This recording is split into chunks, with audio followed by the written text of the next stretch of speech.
Hey Max, what's up, man? Hey, what's going on? Hey, what's going on, man? I'm good. How are you? Yeah, everything's good. I'm just making sure we're live. Yeah, we're good. Yeah, links are on. But welcome to the show, man. James Paxton, Sports and Hip Hop with DJ Mad Max, Live 365, iHeartRadio, Mad Max Radio. He's here. Eyewitness, Last Train to Fortune, Twisters. He's done a lot. The Fanatic. You got a lot on the way too. Your music, Love Packs. Oh man, Max, thank you so much for that intro, man. I'm so happy to be here and get to talk about all these things with you. Oops. Do you hear some feedback? Hold on one second. Did you hear feedback at all? I think I heard a delay. I didn't get any feedback on my end. Are you getting something weird over here? Okay, no, I now it's fine. I think it was like a pop-up, like some kind of notification that made me that I have some feedback come up, but we're fine now. All the technical difficulties are solved. So yeah, no, welcome to the show, man. How's everything going? It's good. It's good. I've been really looking forward to this. Thanks for reaching out. It's cool, man. I love that you're wearing the Lakers hat. Yeah, I know you're a big Laker fan. You got to be happy about the game last night. I am. I'm happy. I'm relieved. I'm still nervous, I'm, not getting cocky yet. It's a long road through the playoffs and it's just started, we got some older players, some of the greats, but some older players on the team, of course. So it's like just trying to stay healthy, man. But I think that it's an exciting playoffs all around this year. Some really Yeah. good teams in the mix. Are you a Knicks fan? I'm a Knicks fan. I think they're going to be Nice. finished. I think they're done. I think the Pistons are going to upset them. I like Brunson. I like Hart, but there's just something about that trade that went down with Randall and them not keeping Hartenstein. There's a lot of things that they did I feel as though messed the chemistry up that they had last year. That's true. They had such good chemistry last year. I like the Knicks a lot too. I love Brunson as well. I don't know. I think they'll get through the Pistons though. I'm rooting for the Knicks, man. I'm rooting for the Knicks for you. Yeah, I hope so. I don't mind the Lakers because there was a time, and you've probably seen the meme go around on social media that this is how loyal you are. I think it was in relation to like a relationship type of thing, and it was like the worst Lakers lineup. It was the worst Knicks lineup that you've seen. It was the worst players at that time. I think it was around like 2015 or something, and it Yes. was like that's how loyal we are. Absolutely, man. I respect that loyalty too. I obviously I'm a Lakers fan because I kind of, grew up in relative proximity to LA, but I also I started watching them when I was like 4 years old, like just about five, and I've watched them ever since. And I think when you grow up with something like that in a team, it's just you're gonna support them no matter what, And I just have so many great memories with my old man watching Lakers games too, and I got my whole family into it, and I grew up playing basketball, so it's a great sport, man. It's a great sport. I It I, I is. love it all. Yeah. You played travel. I did read about that online. You played when you were younger. Yeah, Max, thanks for doing the research, man. I saw some of those like questions and stuff, and I appreciate you doing the research, man. It's cool. I did play a lot of travel ball. I was on a team called the Ojai Sharks.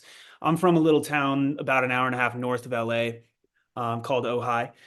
And yeah, basketball was kind of just became my favorite sport when I was like 9 years old, and I still play pickup for fun. Do you hoop at all? I used to when I was younger. I'll still get out once in a while to do it, but yeah, that was my sport growing up too, basketball. That was the main one for me. That's great. That's great. Where are you from? You're from New York, right? Yeah, I'm located in Connecticut because that's where I'm from, but I went to school out in Queens at St. John's. So yeah, it's basically Oh, okay, we're in the okay, same yeah, same area. Yeah, Connecticut's a little more on the countryside, but New York yeah, is yeah. where I prefer. Right on, right on. That's cool, man. That's Yeah. cool. It's kind of like Ojai when you look at it in a way because you're outside of LA, an hour and a half away from LA, so you kind of had that country small town dynamic there. It's true. It's true. It's close enough, like it's not a super long drive. It's like an hour and a half, um, but it feels like a world away because it's that small town vibe. And if you go to school in an environment like that, you kind of know everybody growing up. And I at the time, like the only place I wanted to go to, like when I was finishing high school in Ojai, I was like, I need to get to New York. I need to get out there. I want to go there I need to be somewhere where it's happening, in a city. And nowadays, I really appreciate the times I get to go back to Ojai and visit and kind of see my family and just kind of relax, and it's a nice reprieve from the big cities. Although it's nice to have a little mix of both. Absolutely. And it's because with me learning about you, you had like all this acting experience. I think you did some high school theater, Spy Mhm. Kids 3, you got Yeah. that was a SAG card there, but you went to Yes, NYU sir. for journalism. So is that something? I know things didn't pan out from there. We'll get into it a little bit more, but do you still want to do some on-camera journalism work? Is that a goal for you? That's a great question. I did that was my goal when I was in school. I needed to find something that I could study that I felt excited about, and that was pretty much at the time the only thing that I was really excited about because I knew that it was an opportunity to not only travel but to get to learn, be constantly in a learning environment about new things that I might not have crossed paths with and otherwise in different subjects. And that's what attracted me to broadcast journalism. But very much in the same way, all those qualities that field has, I find in acting as well, oftentimes, because you might have to learn about something and do research for a role that you or a subject matter or some kind of story that you never really knew about, and so I kind of get my fix that way these days, through film and acting. So I don't regret it, but I think it would have also been a really cool path to have taken, to go into journalism. But I'm it's I think that boat has sailed for me. But you've been around some of the greats, and your father was absolutely one of those greats that we mentioned. But I remember seeing the freestyle online that you did on Ari the Rugged Man show, and especially you Yeah. being around Master Ace and Chris Rivers, Yeah. Pun's son. Yeah, you're Yeah, around Chris. some. Yeah, Yeah, love Chris. yeah. Yeah, That was man. crazy. Thanks for bringing that up. Yeah, I know you're a big hip hop head. I was checking out. I watched your interview with Talib Kweli, and I was just like, it's pretty cool, man. I also grew up on hip hop, because my dad was such a fan of all kinds of music, but I remember he handed me a CD. It was the Eminem show when I was like 7 years old, too young to listen to it. But he's like, "Shh, don't tell your mom." And I had this little CD player, and I just sat in my room and played the CD just front to back. And then I had a godfather who shortly after that gave me like a Public Enemy greatest hits CD. And then from there, I just took it upon myself to learn about hip hop music just because I enjoyed the art form of all the rhymes and all the metaphors and just in the beats and everything. And so then from there, I've just got into like Mobb Deep and a bunch of, East Coast, legends like Nas and all these people. And I discovered R.A. the Rugged Man. And I never knew that he would end up becoming like a really good friend of mine and a mentor. I just talked to RA like 2 days ago. I mean, we're really in touch. I've acted in his music videos, and I was so nervous that day he had me on his podcast, because he asked me, said, you wanna, like spit a 16 or something for these guys? And I was like, and he told me ahead of time, and I was like, oh man, I was too terrified at first to say yes, but then I thought of it and I said, you know what, I got to do this, and I wanted to do something for dad, and it was a raw time. It was that same year he passed and stuff, and but I wanted to like, rap on like a Master Ace beat since he was going to be there and kind of, homage him that way and stuff. And it was so crazy that, yeah, Chris Rivers was there, and man, it was just nuts. Like, I'm really shaky in that delivery and real tight. And, I look back on it and I'm like, oh, I could do it so much better now. But at the same time, I'm just happy that it encapsulated a feeling in a moment, which I was really working through some of the hardest times of my life, and it was. I'm proud that I was able to do that. So thanks for asking about that. Yeah. Of course, yeah, you're in the room with some hip hop heavyweights there. Chris Rivers, Big Pun's son, right there. That's I and he, love, yeah, I love Chris. Yeah, he's great. Yeah, and he homages his dad in so many wonderful ways. And really keeps the legacy and the name alive. I mean, I think there's something beautiful to family businesses, and I think that there shouldn't be any shame in that. I mean, if dad always had this metaphor for me where, because I was, obviously a little hesitant, because if you're the son or you're related to somebody, you obviously feel an innate weight to kind of prove yourself and, on your own, and not just be a nepo kind of connection solely. I mean, there is a lot of that that's rampant, But dad had this metaphor to kind of put things at ease for me. He said, because when I started acting, I was kind of nervous about all that and I was trying to be my own person and stuff. And he just said, hey man, like if this was 100 years ago and we were a family of shoemakers, cobblers, and my father before me was a shoemaker and his father before him, you'd probably go into the family trade and become, a damn fine shoemaker. You'd learn the ways and you'd be bad. I think there's something cool to that. I mean, and you can apply that to any industry or any business and stuff. And so I think the most important part is always just making sure you don't take any shortcuts regardless and do the work and really make sure that also it's something that you're passionate and you want to pursue. So I love seeing, Chris Rivers is incredibly talented and he was a super nice guy too. So all love to him. He definitely is. And speaking of all love, I want to get into the music. We got a lot to get into. I mean, it's a huge body of work here. Love Packs. I did want to. How did you come up with your name? Because you were also in bands prior too. Yes, yeah, yeah. So I'm still doing the band stuff as well, but last year I finally released my first kind of solo single, and I was trying to think of if I wanted to just release it under just my name, my standard name, or if I wanted to have some kind of moniker with it. And then I realized like it would be kind of cool if the moniker was like a sign off, like the way you would sign like the end of a letter or something, or some kind of correspondence. It's a signature.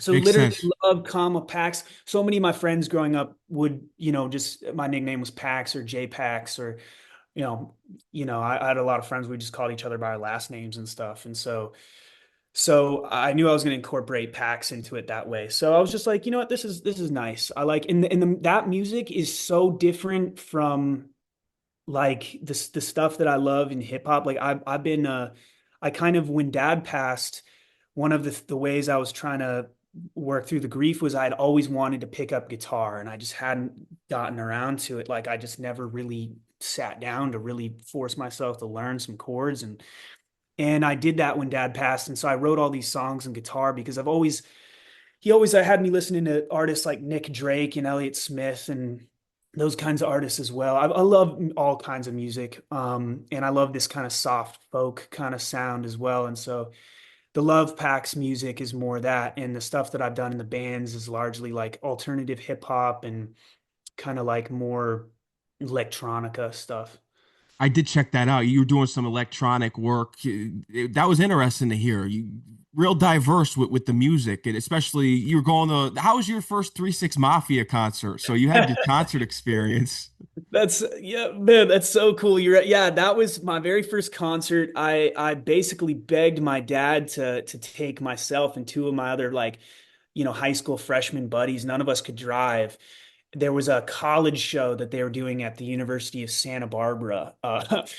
And dad was like, yeah, we'll just go to this. I'll take you guys to this college show. And it was the first time I saw girls like lifting up their shirts and flashing titties everywhere and smoking weed just out in the open in the crowd. And my friend, my dad was just like to my friends, like, don't tell your parents, just enjoy the music, like, and we got to meet DJ Paul and Juicy J and stuff. And I think the way I was able to really convince my dad to take us to that was he was probably like, well, you're about 15 now, almost like you're about old enough. But he was a big fan of Hustle and Flow. And we had seen that together. And, 3 6 Mafia was like the only, I'm not sure if they still are, but they were the only rap group to ever win an Oscar Hmm. at the time for that movie. They did the soundtrack, like Terrence Howard's music, they wrote all that. And so dad was already kind of a fan. So that was cool, and that was an amazing experience, man. I'll never forget that for sure. We went to so many concerts after that too. I mean, like Immortal Technique and Snoop Dogg. Murs is become one of my biggest mentors and closest friends. And Dad had taken a couple of my friends to a show he was doing at a teen center in Thousand Oaks, and I actually I'm working on a song right now with my original band Flamingo Dogs that the Murs is on, and he's retiring like from rap really pretty soon after his last album. But we did a song, and I'm super proud of it. And I used to sell his t-shirts on tour, like on a merch tour, like oh I was the merch guy, and he was touring all these different states, and I was driving like we had a Prius and a minivan, and I was driving and That's stuff. wild. Yeah. Yeah, yeah, that was crazy. I- I- Um, with this song, is this the next one that you're work? Because you mentioned the single you just dropped, which was "Count on Me." I did want to get into that. So is this song the one that you're working on with Murs? Is that the next one that you have on the way? no, so that's gonna be a song with my band Flamingo Dogs. Okay. That we're doing. My friend that I grew up making music with, and he's made all the beats and stuff. I wanted to do a song with him as well, you know, because he loves Murs as much as I do, and a lot of the Love Pack stuff is more like, you know, it's kind of a different genre of music. So, but Murs was down to get on this kind of electronica type kind of wild beat that's like, it's pretty crazy. It's kind of a mix, you know. It's got some hip hop flavor, but it's like you could definitely like play it at the club and shit. Like Okay. it's got some heart though. Like I don't know. Um, but then no, I'm working on a music video that I'm shooting on May 8th for the next like Love Pack single, and that's more like a slow kind of relationship song, guitar driven and stuff, and not hip hop at all. But yeah. What do you think made you want to open up the way you did on your song, especially with "Count on Me" in your music? Did it kind of stem from that freestyle because you were really vulnerable during that time? It was a difficult time for you. So is that kind of what unleashed the beast in some sort of way to want to open up in your music? Yeah, man, I think that I don't know, it's that's a good question. I think I always I love connecting with people through emotion because you know, at the end of the day, we're all just putting up a brave front and we're all on this planet together trying to get through. And life is hard and you know, I've had such a wonderful life that I wouldn't trade for anything. And but you know, when you know, shit really hit the fan and dad passed away and it was like I don't know. I didn't want to run from any of the emotions or keep them hidden anymore because it's a universal thing that we all go through. Even though it's so individual, when you lose like a parent or something, you're gonna go through it in an individual way. But it's also a universal thing that like we all have to deal with. You know, loss of loved ones and stuff, and so I kind of wanted to just not come from a place of fear anymore and just like be as honest as I can. And if people respond to it, that's great. And if they don't like it, that's fine too. It's just I want to come from a place of honesty, man, and vulnerability. So that was really cathartic and freeing for me to finally release Count on Me. And I did this video um that my talented photographer friend Greg Gorman directed, and it's like got all this old footage of dad from the 70s making movies with his friends when he was like a teenager and I took footage from then that I have access to and some old family footage and I just wanted to be like to crystallize all those memories and stuff on this video and this song and hopefully it you know people can relate to it and it'll touch them that way. So I think you just get you know it's hard sometimes to not come from a place of fear, but I think that being vulnerable is actually a very strong thing. It is. Yeah, we need honesty in music, and that's what's so important about you is that you were open. And I saw the video too. It was amazing, just the collage that you put Oh together man. from those Super 8 films. So yeah, I enjoyed watching that, and especially learning too about your father's work because he actually was signed to a record label. Was it Sony? I think that yeah, he got It was signed well, it was or Warner. that's dude, first of all, Max, I appreciate like the research that you put into it and the care, man. And I just really want to thank you first and foremost. And anyways, Oh, it means a lot. it was Sire Records under Warner Brothers, I believe. But a guy named Seymour Stein he had discovered Madonna and stuff. He signed my dad and you know my dad was in this kind of this band with this other guy and they'd make sort of like it was kind of like Devo, that 80s style music and Dad was into it, but what he got really the most out of it was the video component. Like he was so into like making the music videos. He was still like he did some vocals in there, but he wasn't really the musical one. He was like kind of putting together like the videos and stuff. He got James Cameron to direct the one and only music video that Cameron's ever directed was for his my dad's band Martini Ranch, and they put out one record, and it's I think, I'm biased, but I think it's a classic. That's it's great that you feel that way because in your own way it is. Yeah, your father had records and got a record deal. And speaking of record deals, is that something that you're looking to do? Because I was reading under your Apple Music label, I think it's Peace Town. So Easttown, yeah. is that your own indie label or?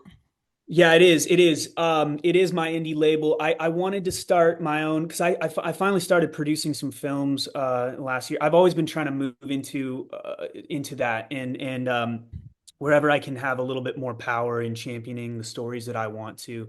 And so I had to make a little production company and an LLC and stuff. And so I I came up with Peacetown because it's the Latin translation of Paxton, Pax being peace and ton being town. And then I spell it with an E at the end because my mom's from the UK and it's like the old English spelling. And so it's like a nod to my English family.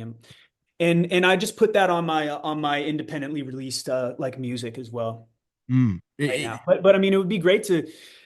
I mean, if I don't really know much about the world of signing record deals, I know a lot more about film and TV contracts than I do about music because I've been making music since longer than I've really been acting. Well, that's not true. I was in Spy Kids and stuff, but I've been making music in a real consistent way since I was like in middle school, and so but it's I haven't found as much success in that as with film and TV. So it's like I'm still kind of feel like I'm at the beginning of the musical journey. So if a deal comes down the pipeline and it feels right and stuff, that would be great. But I know a lot of artists just it seems like they just do it pretty independently these days, don't they? They do. That's the main movement right now, apparently. Plus, you read a lot about these deals that artists get signed into and they end up regretting it. It robs them blind. It's crazy. I did want to ask about this painting behind you. Is this a painting from your mother's? So the funny thing is I came up to Ojai to visit literally just yesterday. I'm here for a couple days. So this is like in my mom's house. This was part of, my grandparents were big art collectors and my dad always he got into it as well and he loved to collect art. My mom's a painter. This is not one of hers, but it's part of their collection. I think they must have gotten this a while ago. This is a James Stagg. It's a cool piece. I think it's of San Francisco actually. Kind of you see the movement with the hill and stuff.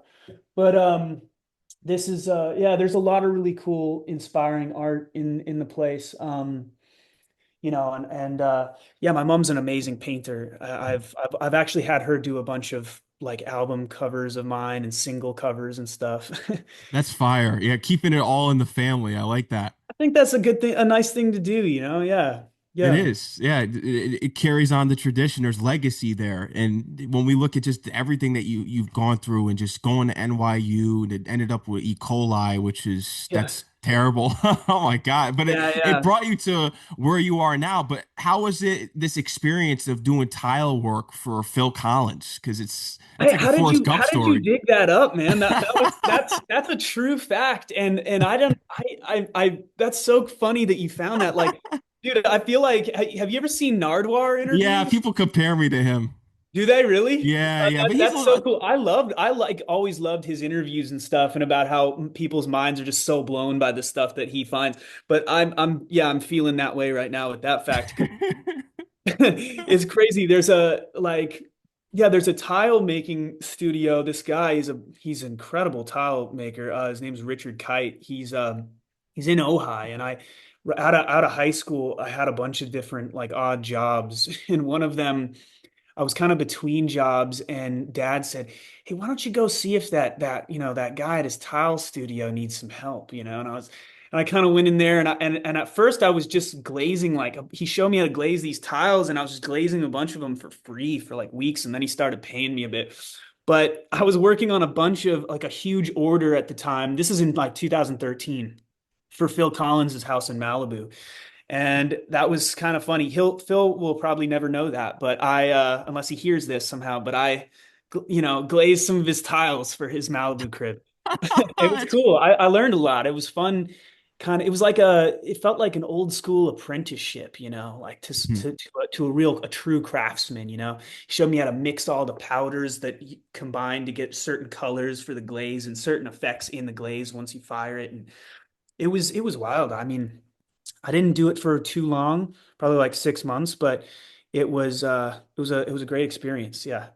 No, it goes to show you that even though your father was this huge legend, you still had humble beginnings. He kind of wanted you to still have a normal lifestyle, and you really put in the work to where a lot of times, I know people, you brought up nepotism earlier. A lot of times they just go right into the industry, and there are Mhm. stories such as yourself where, yeah, you're related to someone who's huge, but you still had to go through your own struggles to get to where you are now.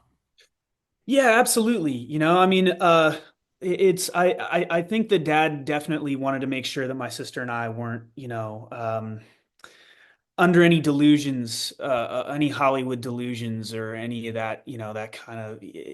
That's why they wanted to raise my sister and I up in a small town in Ojai and away from all that and everything and kind of. Um, but you know, I just have to give credit to them. I mean, you know, I owe them so much, and for that, it's cool. You know, I always appreciated that Dad wanted to kind of like encourage me to have these different experiences and these odd jobs because some now looking back, like some of my favorite memories are like, you know, times I had working in an ice cream shop, you know, in Massachusetts, like in the summertime. Like I literally, he was like, look, if you make this, if they're going to pay you this much, then you can rent this room in this house. There was like all these people renting, like this was on Martha's Vineyard. And he's like, Okay. you could pay your way to stay for a summer in Martha's Vineyard. And he showed me how to like budget it, you know? And he showed me, he's like, you can like rent this bicycle and have this and this. You know, he showed me a lot of those things because he had to get really by on a lot of that early on in Hollywood and in uh, at NYU. He went to NYU as well. Back in the day when they were practically handing out acting scholarships in the 70s, and he studied under Stella Adler there because he didn't get into USC or UCLA or any schools on the West Coast that had good acting programs, and so he decided to go to NYU and ended up, you know, now it's incredibly difficult to get into these kinds of programs. Back then they were like, yeah, you want to come study acting? Yeah, come on.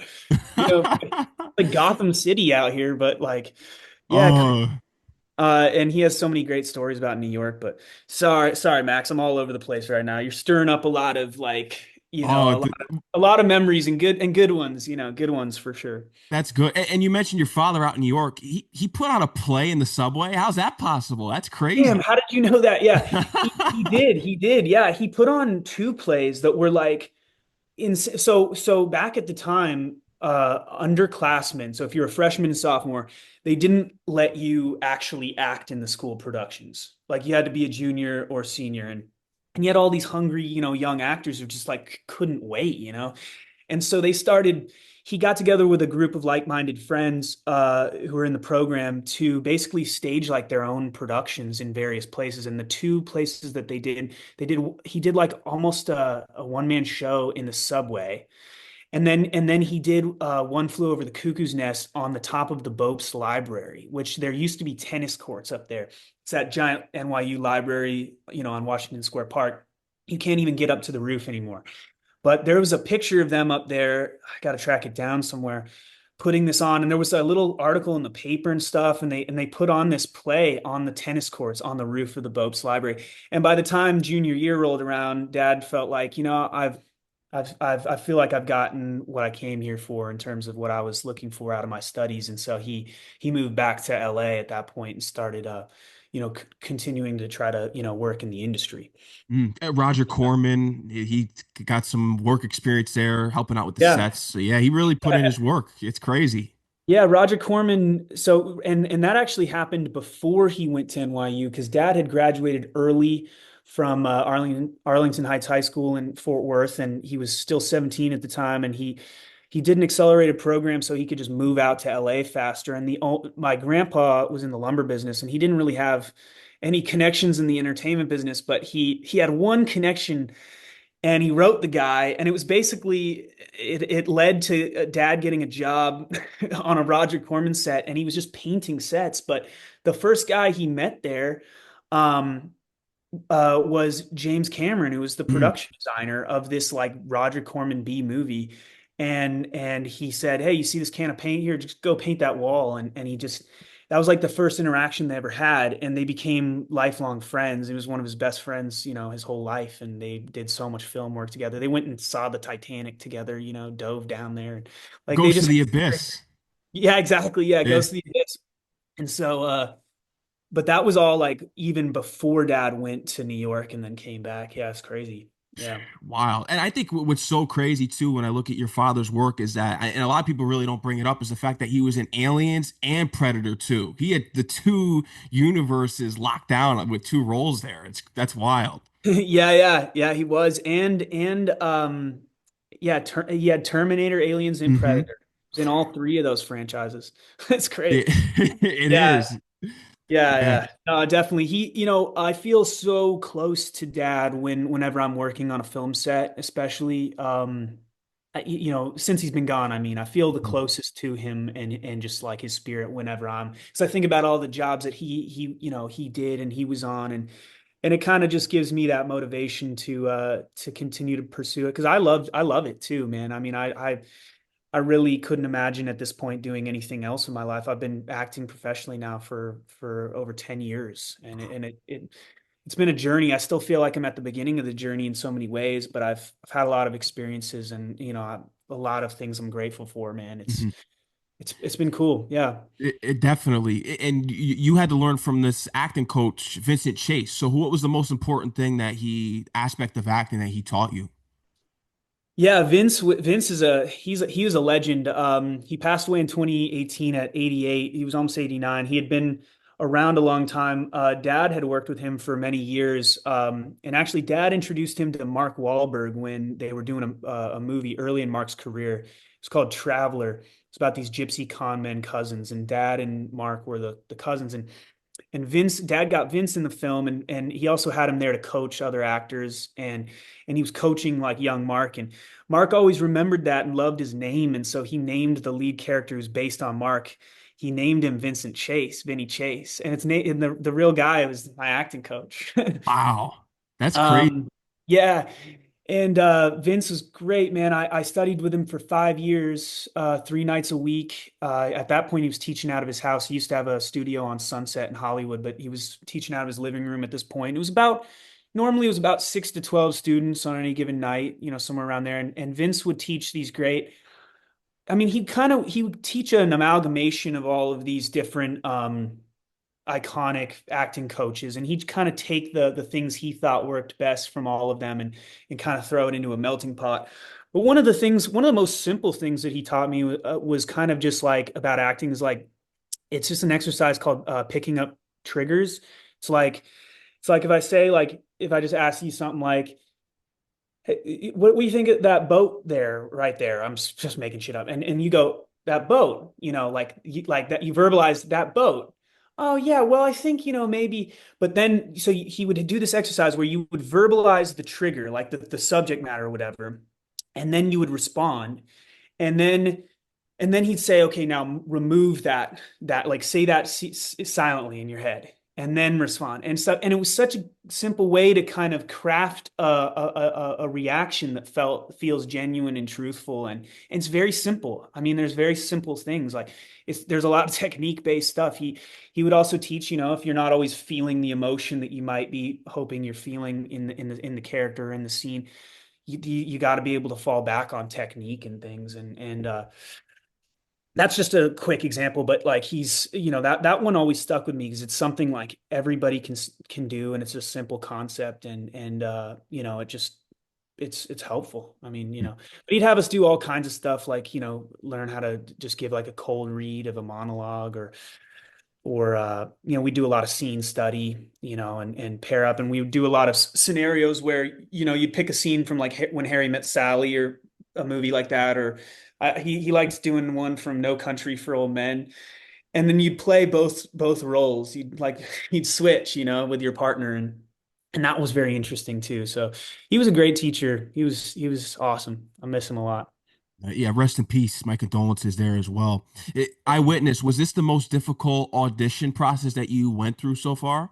Yes, Mhm. Eyewitness was definitely the most the longest and most rigorous audition process that I've ever been on. I mean, it was it was like probably like five auditions in total.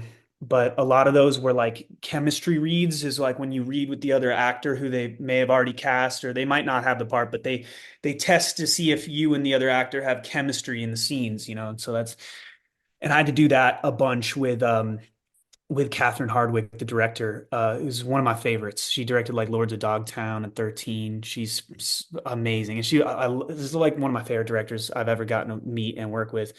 But it was just full on, you know. The scenes were intense. I was really like a lot of those scenes were physical and like romantic, like there was in the audition process, there was like kissing and shit. And I mean, it was like wild. It was definitely the most, and it went on for like 5 weeks. And then I had to have a meeting right before I got the part. I had to have a meeting with like the showrunner and a representative from the network and stuff. And I think at that point, it was just like me and another guy or two like up for that part, at the end. And because they had read like thousands of guys. They started the search in Canada and then they expanded it to the US. And so that was definitely the most grueling process. They put me through it, but I'm so happy that they did, because it makes you feel like, because you do earn it. You Mhm. have to earn it. Like, I mean, it's a kind of a common misconception, unless you're like majorly famous and you're like in the movie too with your son or something, say like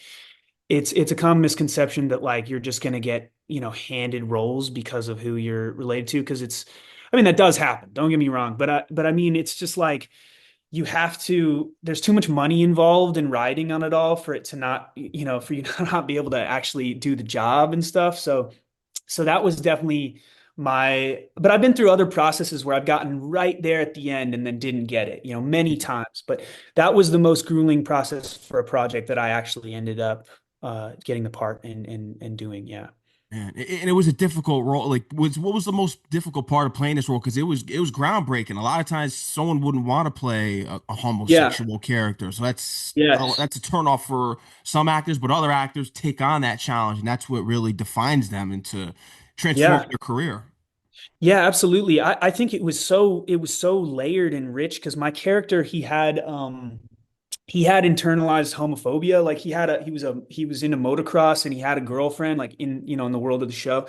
And he had this dad that he wanted to like, make proud. And he had these feelings inside of him that he didn't even really know how to make any kind of sense of at first. So he was just as likely to like want to kiss that other, young dude on the mouth as punch him. He was like so mixed up and fucked up and at war with like who he was and what his sexuality was or what it could be. And I felt like an immense responsibility to get that right, because it's definitely a delicate subject matter. And you're right, it was a bit ahead of its time. I actually think if the show came out like today on something like Netflix or something, it would be one of those really like major hit Mm. miniseries, because it was really critically acclaimed. It won a GLAAD award and stuff. The teen boy romance was just part of a larger story. It wasn't there for any kind of, it wasn't exploitative at all. It was just really, but I boiled it down to a lot of simple things in terms of, and speaking with a lot of like gay friends that I have, like love is love. And I tried to simplify certain elements of all of that, but I mean, of course, I was a bit nervous at first, because I had never like, kissed like another dude, and I'd never done any kind of acting like that before. So I was just nervous but then, to be honest, like there comes a point in which you've done so much foundational work, and you get so close to the character and the heart of it, that you really do kind of slip into this. It's the character's moment to shine up there. It's the character's moment to live, and it's not about James or Max acting it. It's the character that you're playing. It's their time to live and come to life. And so I ended up just feeling like it was a great honor and an incredible challenge, just because of all the emotions at play and all the layers that the character had. He was just so at odds with him with his own self, you know. And I think that that's something that like you know, regardless of what it is that you're at odds about with yourself. I mean, I think that's something that like people can really relate to. And so yeah, that was definitely, I wish that, you know, it might have had a different like airtime slot and audience. I mean, it was coming on kind of with a more, you know, older crowd. It was coming on like right after Law and Order on Sunday nights and stuff. So I think a lot of people were, nope, next, you know, not watching this, but it's you know, I mean, it's we you know, entertainment's come a long way, and stories. It's every I think that every group of people deserves that, you know, have stories that represent them, and you know, and anyways, it was an honor. It was a great experience filming that. It was I really cool. agree. Yeah, and I commend you too, because in me learning about you, I was surprised about the things that you said about the bit you're familiar with the banning of books that has been happening, especially now with, you know, who's the evil emperor's back. We know what's going on in society right now. So I was surprised to hear you really speaking out about that in interviews before. Thanks. Yeah, I try to, you know, be honest and speak. It's hard because, you know, it's so easy it's so easy to get all of this flack and this backlash and then bend your behavior or your public opinions and whatnot to that. And you know, but I'm trying to always encourage like unity over Mhm. division, and especially in the political like landscape. I mean, it's a hard thing to get into because it's a very hot button issue, and we're all products of what we've experienced growing up or what we haven't experienced or what we have yet to experience, and everything informs, you know, like, you know, our opinion, you know, over time. And so I'm just trying to stay open and sensitive and honest, and but yeah, I'm not afraid definitely to speak out about, you know, I'm very against censorship, you know, and I think book banning is very dangerous, you know. And you know, I did this movie that is supposed to come out sometime this year. I don't have the exact info yet on the release date, but it's called Last Train to Fortune. It's a Western that I did with Malcolm McDowell, and Adam Rifkin directed it. It's a really sweet movie, but it's about this English school teacher who comes to the Old West to take like this schoolmaster position at this like old like, you know, frontier Western town that needs a new teacher. And he gets robbed at the train station by a young outlaw who I'm playing. And he convinces me to shepherd him the 2 day ride to this town of Fortune because he misses the last train he's supposed to take on. That's the whole thing. And he's going to give me like his upfront salary. And through the process, you know, I mean, at the beginning, my character is like, you know, I don't need to read no stinking books, you know, like books. Like I live out real adventures. I don't need to read about nobody else's, you know. I'm like, that's the character's mindset. Like he literally says that in the movie. And Malcolm's character kind of teaches him the value of reading, you know, and about how it can expand your horizons and take you places, and how education can be, you know, very important and cool. And my character's like, yeah, fuck that, you know. Oh, sorry. Am I allowed to say You that? can, you can. Oh, okay. Sorry. I think I probably cursed a few times already, and I should have Yeah, asked. that's why I didn't say anything because you're fine. Yeah. I'm sorry. I'm sorry.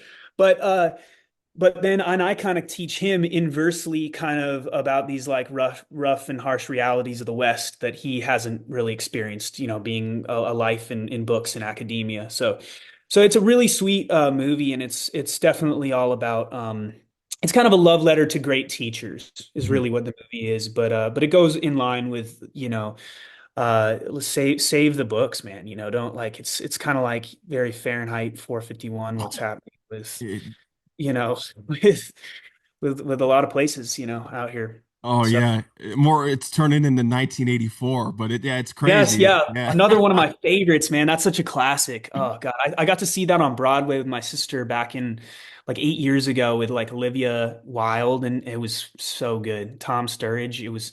That's a crazy. I never thought it would be like so good on the stage, but 1984 was an excellent Broadway yeah. production. It's pretty scary when you look at it. Just what they're trying, what you see that's going on out here, and how social media can get you wrapped up into an algorithm that's full of conspiracies. It's crazy. It's true. Yeah, yeah. You can get into those echo chambers really easily, and it just feeds you what it thinks you want to hear. And then you have, like your own, and whatever, inclinations you may be leaning, it kind of just is reaffirming like your own belief. Because we all have like, we all always look naturally as humans for stuff that reaffirms our own belief system.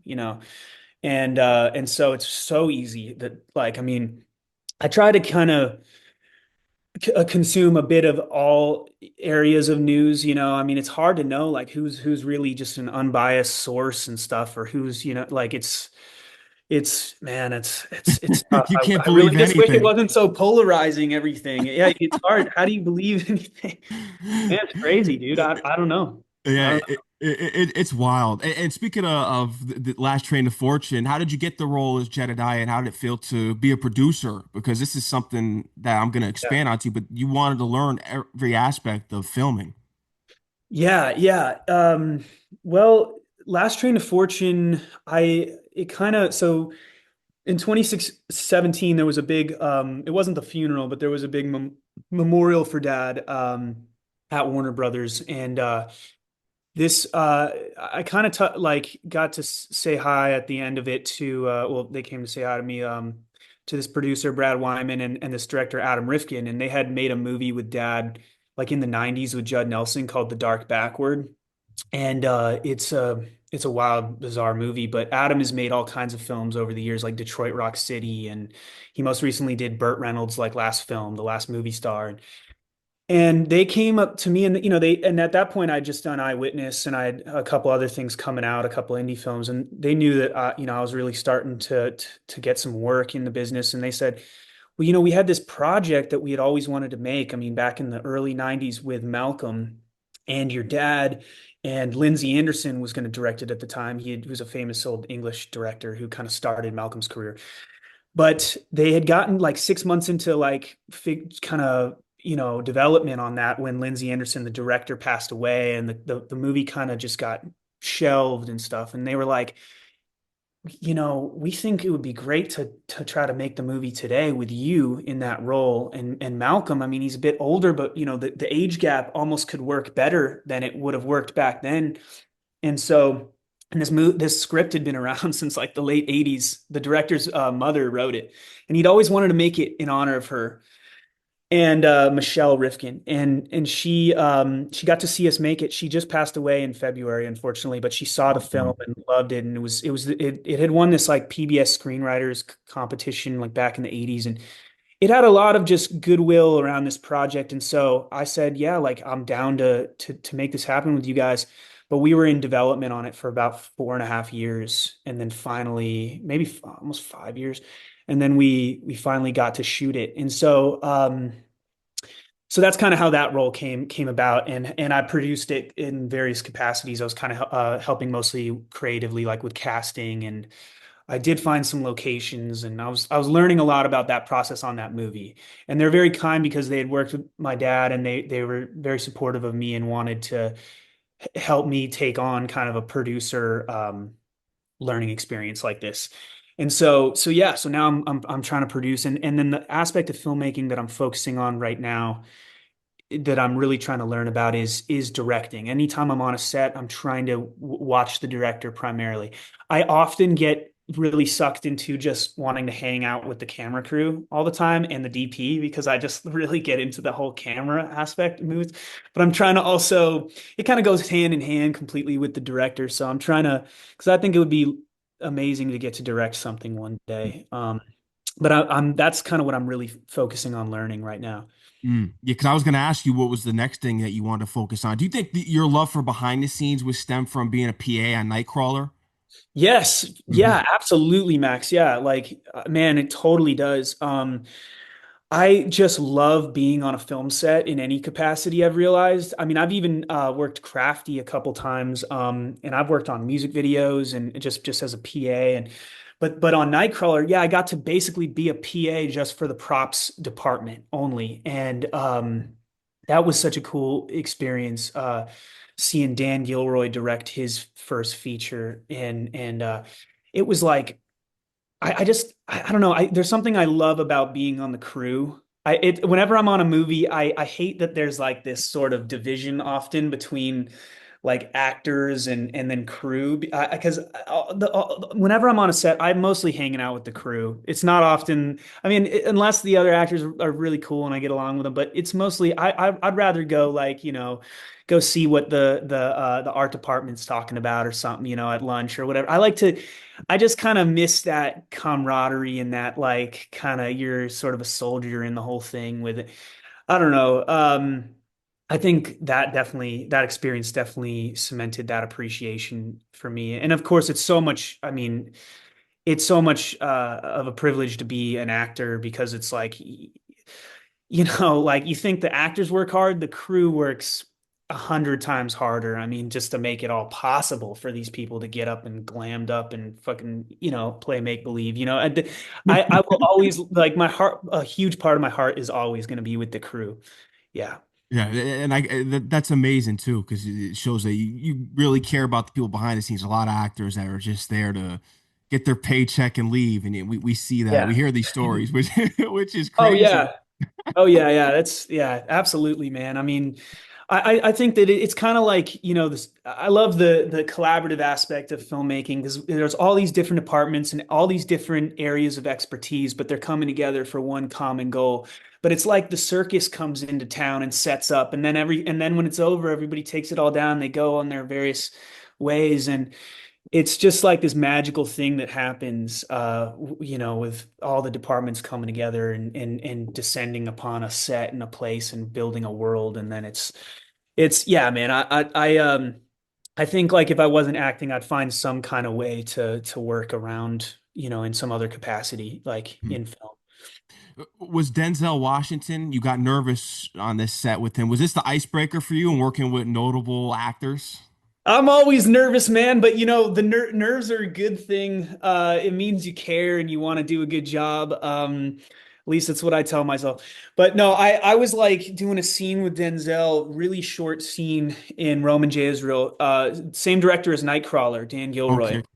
And Dan Gilroy, just a quick aside, at the end of Nightcrawler, on one of the last days of filming, I actually fucking ballsed up and walked up to him with a CD of some of my early songs, like with like Flamingo Dogs, and gave him the CD, and he gave it to his brother who edits all his films, and they put two of the songs in the film and they're in Wow. the soundtrack of the movie. And Dan was like, "I fucking love your music, man! Like we're gonna use it in the film," and it was so cool. But then he started putting me into his other films and like these cameo parts because he's just a great guy. I was in like Velvet Buzzsaw as well, which was the one he did after the Denzel film. Funnily enough, I was part of a 12-minute montage in Roman J. Israel that was cut out of the actual final film, but kept on like the deleted scenes, special features and stuff. And I still get like residuals, but it's funny because I had a couple lines with Denzel, and it's like there's some people sitting next to us, like I'm like leaning against this bar, and he comes up next to me, and the scene, and we get to talking for a second. There's just some extras sitting over here and stuff. Well, Denzel, I didn't know this because I'm on set and I'm on set for a while and they're setting up and they're blocking everything. I'm through hair and makeup and I'm kind of like I'm getting antsy because I just want to film, and I don't see Denzel anywhere. And they go, okay, we're gonna start rehearsing the scene, we're gonna start blocking the scene. I still don't see him. There's this young guy who I swear looks like, well, he's like probably in his like mid 30s at the time, but he's like he's a young dude compared to Denzel now. And he looks kind of like a Denzel relation. Like he could maybe like he looks like a younger version of him a little bit. And the guy starts doing his line, like Denzel's lines with me, and we're doing the scene. And so I'm like, where's the real Denzel, And they're like, okay, we're gonna go for picture now. Like, let's have last looks, and this sound guy had to come in and do an adjustment, and I'm turned away like this, and all of a sudden we're like, all right, we're ready, okay. And then I turn around, and suddenly Denzel is right next to me, right there at the bar, and they're like, okay, rolling action, and we go straight into it, and I'm just so freaked out. And I do probably three takes max at because he really oftentimes moves fast. He gets it. Mhm. But he has this stand-in who knows all of his lines, probably works with him on every film, I bet. and rehearses, and you rehearse with the stand-in, and then suddenly Denzel appears when it's really game time.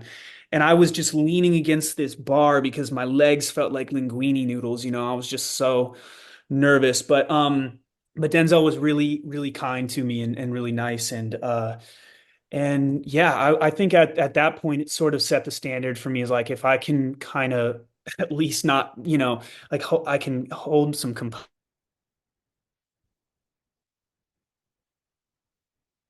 I'm not really nervous to work with anybody at now, you know. I mean, respectfully, but like I mean, I know I can do it or whatever. But it's great working with guys like that. I did a movie, you mentioned The Fanatic earlier, with Fred Durst directed that, and How I was got to, that being directed by him? Lip Biscuit? yeah, it was great.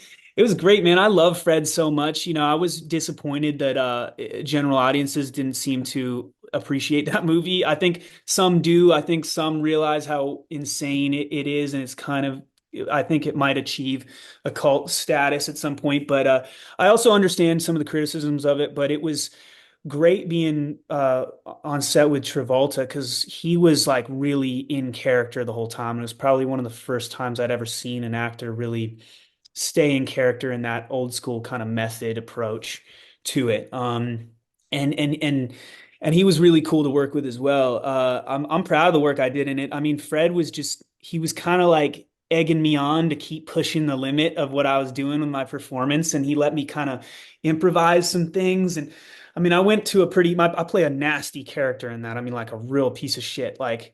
And he really like he provided a good environment for me to just dive fully in there and not be, scared. And I think, Fred's first movie, The Education of Charlie Banks. Have you ever seen that film? I have not. I've heard of it. I haven't seen it though. It's with young Jesse Eisenberg and Jason Ritter, and I think it's a masterpiece. And like Mm. it's really good. And I'm bummed that Fred, didn't get the best reviews on The Fanatic because he's a really talented director, and I'd love to see him do more stuff. Mm. But yeah, that was a crazy crazy experience too.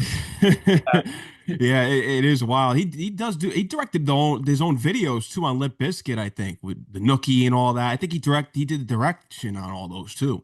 He did. I have a really funny funny story actually for you. So there's this video that Fred met my dad. Where I'm trying to think of, sorry, where this story starts. Fred actually met my old man when my dad was kind of like he was on a mixing stage doing some post on a film that he had directed, and Fred was also there in the same building but different room doing one of his films, and they kind of became friends and stuff. And then Fred was like, "Hey, actually, Bill, would you act in a Limp Bizkit video?" And my dad said yes. I was really young at the time. I actually didn't know Limp Bizkit. Like I was really into Eminem and stuff, but I had no idea like about like Limp Bizkit and Oh, stuff. and Eminem ended the yeah, that was a big beef that went And they on. had a Girl. beef shit. I had no idea. I think the first time I ever met Fred, I was probably like, 8 years old, and I was just talking about how much I love Eminem and shit. Like, and he didn't bring anything up to me at the time, but but yeah, so and Fred directed that video. He acted in it, directed it, and they shot it up in Vasquez Rocks, and it's called Eat You Alive. And Okay.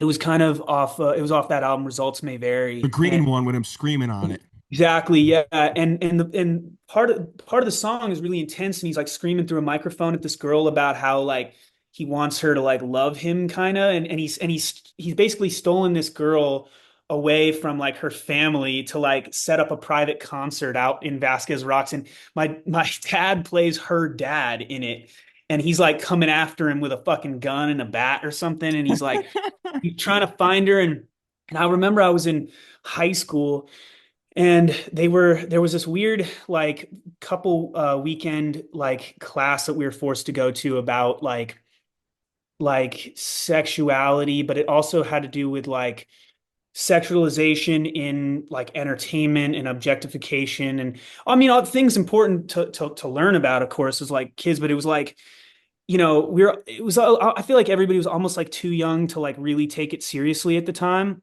And they were showing this like video about and they were talking all about, misogyny and stuff in music and everything. And all of a sudden, they're showing clips of like Snoop videos where he's like sliding credit cards like through people like girls like bikini like cracks, and he's like, and then all of a sudden it's like a clip of like the Limp Bizkit video that my dad's in. And I just start going down in my seat like, oh no. I was like, oh, is he about to pop up on this? Is like, I mean, because it was a real scathing kind of thing. Although the funny thing is, if you see the song and stuff, it's actually like a love, it gets softer and it's more of a love song. And it's not really like, it's not, that song's not really like, I don't know why they included it in this because it didn't really make sense, but they didn't show a clip of dad. Luckily, like they didn't, it was the other parts of it, but I was like, oh no, no, no, no. Like no. But yeah, dad had all kinds of interesting friends and stuff, and he liked artists of all kinds. But Fred, I love Fred. Yeah, he's great. I'm really grateful that he put me in the Fanatic. I mean, I had to read for him a couple times, and he kind of helped me craft the character and stuff, and yeah, he's the man. Yeah, absolutely. What would you say? Because we're gonna get into the Twisters cameo, but what would you say is the character that you played that's related most to you so far? I can say that's a good question. I can say probably if do you mind if I break it down into like the character that was actually most similar Yeah, to well, you could in we could real do that. life Hmm. or and as well as the character that was probably the most fun to play and then the hardest character to play. Yeah, we could So do that. I have Yeah, answers to those three and I won't make it long. Um take your it time, man, if you need to. No, man, I'm sorry. You got me. It's a great conversation. I really appreciate, like you really like yeah, I'm comfortable talking about all this with you, but it was the character that was most similar to who I really am is was in a movie called Bit. It was a vampire film, Blumhouse. a vampire indie. Uh, that one wasn't Blumhouse. I wish it was Blumhouse. I had done a movie with the same director for Blumhouse right before Bit. Okay, so it was Didn't before that get one. Yeah, I did one called Boogeyman Pop that Blumhouse bought and it never got released. It was a Uh, super down and dirty indie, like made for like 150 grand or less. But this was a this has become like a pretty culty kind of, appreciated film Bit, a vampire film. And I basically literally play the older brother of the main character, and he's living in LA, struggling, like trying to be an actor. And he's got a little apartment, and he's like, and he lets his sister crash on his couch for like the summer and stuff. And that's when falls in with it's like about a gang of feminist vampires. So that character is the most similar to me because I am a struggling actor. I am an older brother who has a little sister, and I just kind of was really, I don't know, it was just more myself in that one. The most fun character I think I've ever played was probably in Last Train to Fortune. I'd always wanted to play like an outlaw, and he's kind of like a young Billy the Kid type. Uh, but with better morals, honestly, you'll see. But he's not like a bad guy. He kind of starts and you think he's a bad guy, but he's actually got like a heart of gold and he's sort of all talk, but he's still, a damn good shot and he's charismatic. And then the hardest character that I ever played would be in Eyewitness, the mhm. most like Lucas. layered, difficult. Yeah, Lucas and Eyewitness would be the hardest one. So that's how I would answer that question. Thanks. Yeah, I I had to break it appreciate up it. into a few different categories because, yeah. Yeah, there's a lot there. With Twisters, when did you find out that this cameo was going to happen? Because your father was originally going to be a part of this. He wanted to be in a sequel forever. There were rumors of him wanting to direct it. It took a while. So when did you find out that you were going to be a part of the cameo? Yeah, man. And also a slight amendment of the last one going into this. The other hardest part that I've ever played, I think, would be the cameo in Twisters, Mhm. just because of the emotional weight surrounding it. Not really the material itself. Like, I mean, it was intense because it was like, but to be honest, the reason, like, the acting component of that was easier than most because the set was so large. I mean, I walked onto it and there's like thousands of people working on this set. I mean, it was like 150 million baseline budget. Like that's the biggest, budget movie that I've ever been in. And it was like so many builds and so much stuff. And they had like a whole crane that simulated like lightning and stuff. And they had wind machines really you had to like when they were on full blast, you had to like pitch yourself kind of lean into them to not be kind of a little bit pushed back because you had to kind of almost pitch an angle to hold your ground, and they flew shit through the air, and so you literally feel your heart rate gets up and stuff, and when you're running out there and like and everything and everybody's running out, I mean it kind of takes care of some of the acting for you because they really simulate this. The simulation is fucking real, you know, like it's gnarly. Like that's a not super ironic thing to say, but the simulation is intense and like, but emotionally it was challenging. I had auditioned for a different part in it, and I actually, funnily enough, a friend of mine that I had known from the audition circuit and stuff got that part. He's a talented actor, but I was up for that role, like that Boone character in it. And Brandon killed it. Brandon played it, but and so I had auditioned, actually made a tape right here. Like I take this painting down and just do this wall right here. And and then I had because people had been asking me, are you gonna be involved? Are you gonna be involved? And I was like, well, I mean, if they reach out to me and want to talk about it, I'll definitely, I mean, I'd love to be considered and everything, but I wasn't reaching out to them or anything. It was just kind of like I had made peace with like, well, I hope they just make a good movie, and because it was bittersweet because Dad had wanted to. I know it's just a hard one for me to talk about because I wish that Dad was here to be in it, not me, like I was really fortunate and grateful to be able to do like a cameo, like Easter egg thing for fans because I'm an appreciator of projects that do that, and I think it's cool. But I just wish it was Dad here to actually do it because he had his own take on it and everything. The main similarity to Dad's idea and the one that they kind of went with was to have like this young female protagonist, but he had planned on it being like Helen Hunt and his character's daughter, who's going Okay. storm chasing. Um, Other than that, there wasn't too much similar to his idea, although I think that they really made a great movie, and I'm really like honored to have been a part of it. And the producers were all great and welcoming, and I think they all understood that it was an emotionally heavy thing to come aboard and do and jump into, and they were just all really supportive. And because I had made that audition for that other character, and then I heard, they're going like different way with it. I was like, okay, I understand. And then I was like, okay, I guess I had moved on mentally from it. And then a couple months later, they reached out and said, well, we have this part, and we'd like to offer this to you. And and I just had to think about it because I wanted to do it right and do it justice, and for it to be cool and memorable. And I'm really glad that it does end up kind of sticking out in the film, I think, like, which I was nervous about,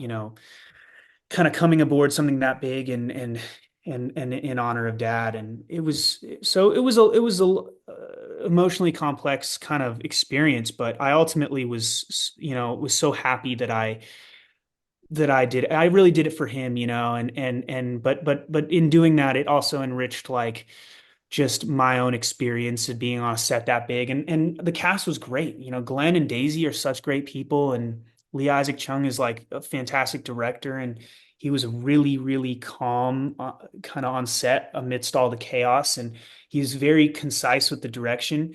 And the cool thing is like he had me play the character actually like five different ways because we had the time and the budget to do it. It was a cameo, so it wasn't this huge thing. And then he was able to see what worked for him best in the edit. So it was like he had me play it like a total asshole, like pushy, douchebag who's like oblivious, which is what ended up in the film. He had me play it like really kind of like nervous and apologetic and not trying to be too pushy, but still kind of agitated. Then he had me play it real like upbeat and friendly. We played it a bunch of different ways to see kind of what worked, and so it was really amazing. And I ended up feeling like I worked on that movie for so much longer than I technically did because my first night of filming, when I was supposed to film, it was the night that the SAG strike went into effect and we had to shut Oh, down. And I had already been out there for like a week, and I had to go home, and then 6 months later I had to go out in December. they brought me out like 2 weeks even before they put me on camera, and I actually recorded Count on Me and a bunch of other songs with a friend of mine who lives in Norman, who runs a music studio. He's a great producer. His name's Nicholas Thompson. And I used all my off days to go down and hang out with him just south of Oklahoma City and write music and record. So I ended up really making the most of that whole experience in so many different ways. And I'm really grateful. The reception was really cool. I was nervous, obviously, about, how people would feel about it and everything. But you know, I think that it's a really enjoyable movie. I've seen it probably like 3 or 4 times now. It's fun. Yeah, no, and I commend you for that, especially with the cameo. That's big, and I know it's really emotional, and you definitely did justice, 100%, no doubt about it. Thank you, Max. Thank Yeah, you. of course, and especially too because you have a lot on the way now with your work. I was reading all the credits that you. I don't know what you can speak on. I saw that Yeah. there was one currently filming. Can I speak on this at all? Can we? Yeah, well, yeah. I'll definitely talk to you about it. Yeah, no, I'm about to start one. I'm not literally filming it right now. I don't know if they might have the incorrect information on IMDb or something, but I'm starting one next month. It's kind of a comedy in the vein of like Pineapple Express. Okay. It's called Toad. It's a road trip comedy. These two young friends who have to basically transport a box of Sonoran desert toads. And these are like those Bufo alvarius toads. I don't know if you've heard about it, like seen Mike Tyson talk about it, but you can smoke and like The it's like hot box and stuff. Yeah, yeah, yeah, I've heard you it. have like ego deaths and like leave your body. It's like 20 times like more intense than DMT. Well, that's what the movie's about, but it's in the world of this comedy, these toads are kind of like these genetically hybrid modified like super toads where you can get completely that high just from like touching their skin and licking them. And we don't even know that, but we're transporting them for some money Craig Robinson is in it for his character to this guy in Vegas, and we're getting completely high the whole time on the toads, and like a whole adventure ensues, and it's very Pineapple Express DNA. But I'm really excited because I've never gotten to make like a comedy, really truly like a true comedy like that. And we start that on May 27th. Mm. Um, and I'm super excited for that. Cat Williams is in it. Oh yeah, you got a legend there. I mean, that interview was huge that he did, and now the guy he did the interview with is under scrutiny, and no one's safe anymore. It's crazy, but Yeah, he exposed a lot about Hollywood, I guess, and yeah, I'm yeah. sure you saw the stuff with Puff Daddy that's been going on. That's been running. Yeah, I know it's been crazy keeping up with all that stuff. But you're right, Cat seems to he's kind of a prophet, man. I mean, he has his he kind of predicted a lot of that stuff, it seemed, but he's just a highly intelligent individual, and we've already gotten to work with him because we did it in November because he plays a voice character in it. There's this giant anthropomorphized like life-size toad that appears in the backseat of our car and is like helping us along the journey, and Kat does the voice of that character. And then there's an animated sequence, it goes all yellow submarine all of a sudden, and and so we recorded all of that with Kat at the Laugh Factory. The Laugh Factory in Hollywood is Oh, producing it's a the. huge comedy spot. Yeah, yeah, they're great. And they've also, been helping kind of bring a lot of incredible talent to the film. Like Tiffany Haddish is playing a role, and Craig Robinson, like I said, and but it was amazing being around Kat because I watched a lot of his comedy with Dad, like growing up and stuff. Like Dad gave me like Richard Pryor CD when I was young too, and what's the guy from Casino, fucking Don Rickles, like people like Okay. that. There was so to work with a comedy legend like that was really wild. I didn't want to like ask too many pestering questions that I had wanted to ask just because like we were there to work and everything, but um but yeah, he's such a fascinating dude. And you're right. I think that his interview is like the most viewed interview of all time. Yeah, Maybe. yeah, I was reading about that. That would happen like a couple months ago. It's definitely historic, and we've seen what's happened to Diddy, which is unbelievable. I'm a big hip hop guy, you know that. So Yeah, yeah, he's one of the yeah. pillars. It's like what's going on here? I wonder if like looking back, there was like like telling jabs in songs about Diddy over the years that kind of like make sense now. I feel like probably there is, but I mean, going all the way back to what was the diss where was Tupac was like, he's always dancing in the videos and Oh everything. yeah, Suge Knight. Yeah, yeah. Oh yeah, yeah, yeah. Yeah, Oh, yeah. Like when that whole like Source Awards beef and shit oh went down yeah, and everything. that And was big. I'm sure I'm sure people have known things for years, but yeah, that's all pretty dark. I mean, it's rough to see that that kind of behavior just run rampant for so long, but It's crazy, and I know people who know him personally, and people in the industry. They're like, "Oh yeah, we've heard the stories," and it's like, "Where have you been? We've been just yeah, accepting this guy." You know, it's crazy. yeah, yeah, that's crazy. I'm sure it doesn't seem like he was really hiding it much at all. Now looking back, you're just like, wow, No, this is it's almost pretty out in the open. obvious. Yeah, exactly, exactly. Yeah, man. Yeah. Who are some of your favorite like all-time hip hop artists? Like if you don't mind, I just want Oh, to ask you a uh, question. oh, okay, yeah, you could do that. So yeah, I would probably say Nas. I think he's in Yeah. my Nas, Biggie, Tupac, obviously. I'm trying to think of who else. Jay-Z, Eminem, Big Pun, What's your Busta Rhymes. yeah, but yeah, definitely. I uh I love like Reasonable Doubt so Okay, his much. first Like album, Jay's first yeah, when album. I like discovered that album, I was like, whoa, this is like a different kind of Jay-Z. Like the swag and the flow was a bit different. I mean, I love so much of his other music too, but it was like it was a different, like that song Friend or Foe. There's Yeah. so many great lines like Can I Live? One of my favorite songs, The like when first one or the second one? the one on or is there a part two on that There's a album? part two that ends the album. Yeah. So you probably like the first one, Can I The, Live? the Yeah. one with the horn sample, and he's like, so I keep one eye open like CBS. CBS. Yeah, Yeah, you that's see the me first stressed, one. right? Yeah, that's the one, the first one then.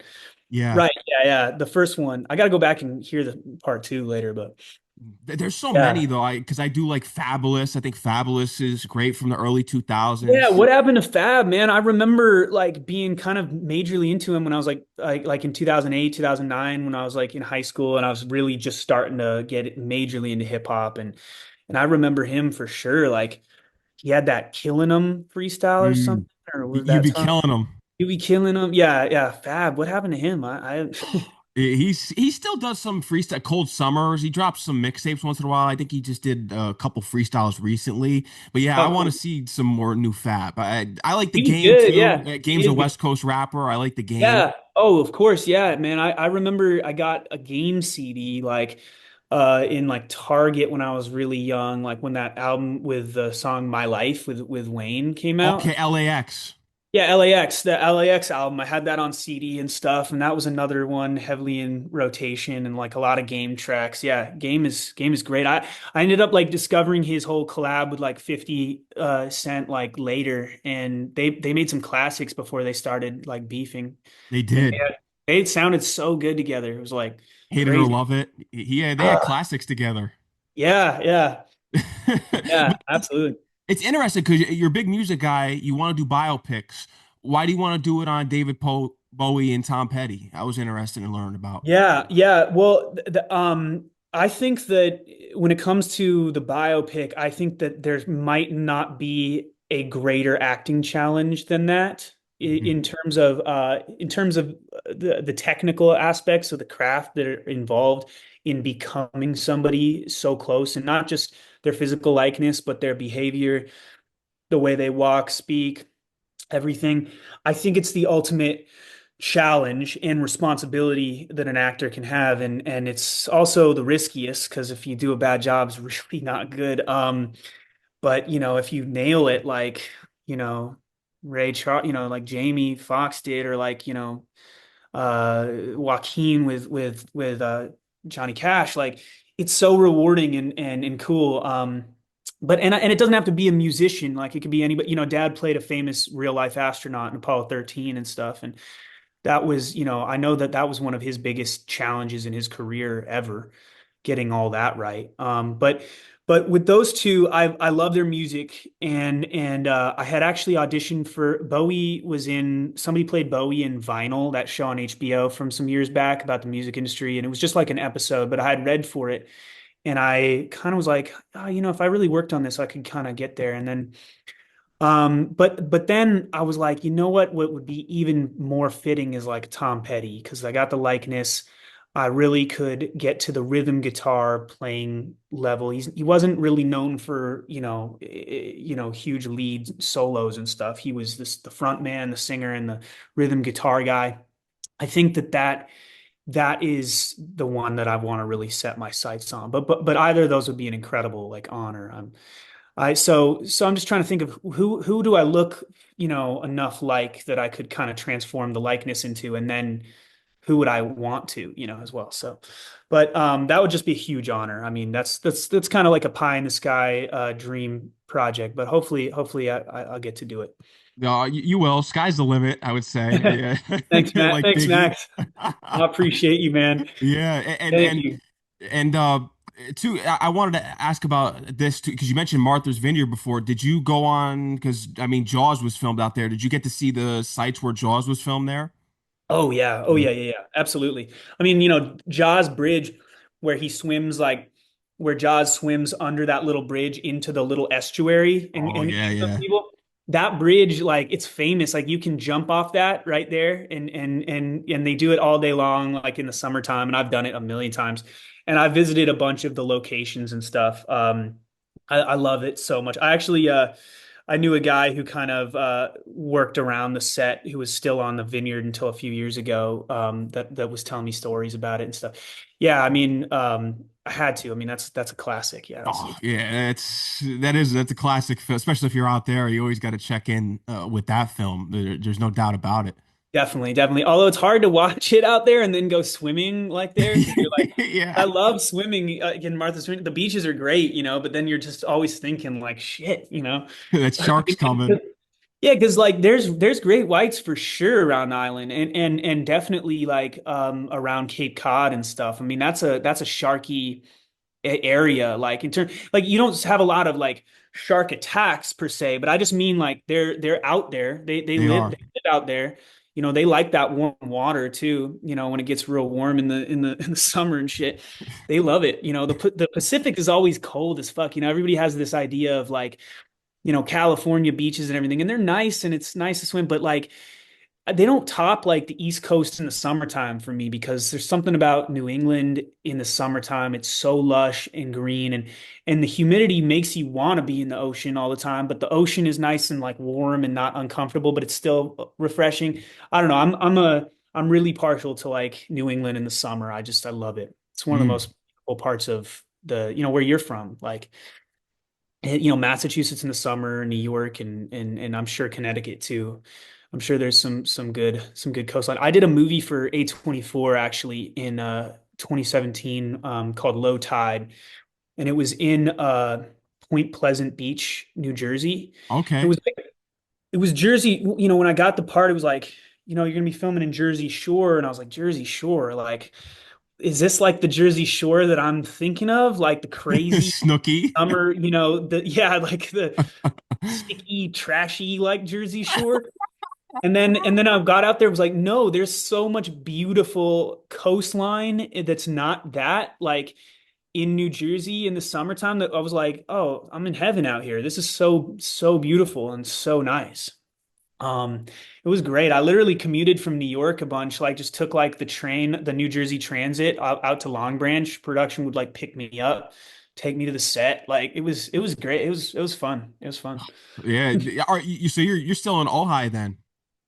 I'm in Ojai right now. I live in LA. Live in LA, yeah. I've lived in LA since 2000, like towards the end of 2013. Okay. Been there a while now. Yeah, but my sister lives in Brooklyn now. Okay. Oh, so you have the connection to the East Coast besides NYU and Your Yeah, oh father go to yeah. NYU. Yeah, you have the connection then. Oh yeah, so many friends and college friends and stuff are out there still, and I'd like to get more work out there, shoot in New York and stay there and everything. I've only ever filmed one project actually in New York. It was on the Upper West Side, and it was like 3 summers ago. But that's the only ever time I got something that was actually in the city. I'd love to actually film in the city. Yeah, you got to get out here more. Maybe a Law and Order or something. I feel like there's got to be something else though that you could do that could really make. I want to see you in a starring role in New York. I've seen enough Law and Order cameos. It's been on for over 30 years now. Yeah, so many actors got like get their kind of it's like almost like a rite of passage out It there. is, yeah. I don't Forever. want to. I mean, it would be an honor, I'm sure, for you to be on that. But I want to see you in something leading out there on a Netflix series. That's what we need is something different because everyone goes to the Law and Order. But there was something that Maya Hawke brought up recently because I remember we brought up the nepotism earlier with people in the industry, but she called it out recently, and I've been noticing it myself. Is that agents want to go off of casting people and to work with people off of followers. So what are your thoughts on that? That it's not really as talent based anymore. It's based off of following that people have on social media, which can be bought and manipulated. What are your kind of thoughts on people speaking out? Yeah, I think that that's really unfortunate, if I'm Mhm. being totally honest. I think that also, and I've seen that there's not really any. I'd love somebody to show me and prove to me that like if you cast like a famous TikToker or YouTuber, I mean, maybe they can act, maybe they can't, but if you cast them in something, and I'd love to somebody for me to to show me the evidence that their following actually brought, a significant amount of viewers to the film, because in my opinion, that's non-existent. That's non-existent. Like that's not I think it's a really stupid thing for people to value.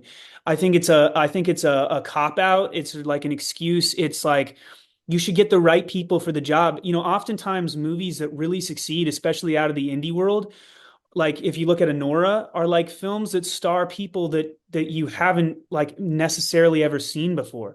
I mean, Mikey's been doing it a long time, but like she's a bona fide superstar now in terms of her notoriety and everything. I mean, she always was that in talent, but my manager actually represents her. And I'm a fan of Mikey Madison. It's just like I think that really put her on the map. I think some movies don't work like unless you can almost go with like an unknown that you don't necessarily have any preconceived notion of. Oh, they're a big like TikToker or YouTuber. They're so famous for this one thing. Like it's I think that it can be a disservice to the quality of projects to just like value social media following. I mean, I think it shouldn't be a prerequisite for having like a career in film, or you know what I mean? Like you shouldn't also have to work full time at a social media presence while you're also working full time at honing your craft and being the best actor that you can be. And I mean, it's like it's too much. I mean, it's like, and so I don't think that there is any real empirical evidence out there that's guaranteed success for things. Um, I mean, and I'm by no means saying that you can't make a career in social media and then transition successfully into being a good actor. You certainly can do that. I'm only speaking on producers and studios valuing that like in a major way above all these other things. I mean, I don't know what Maya, did you interview Maya? No, I haven't, but I did see a clip online of her speaking out against it, and to me, even though she's comes from someone famous, she's talented. I've seen her on Stranger Things, Oh, so oh, it makes she's sense. oh, she's the real deal. She's Yeah. she's she's one of the best.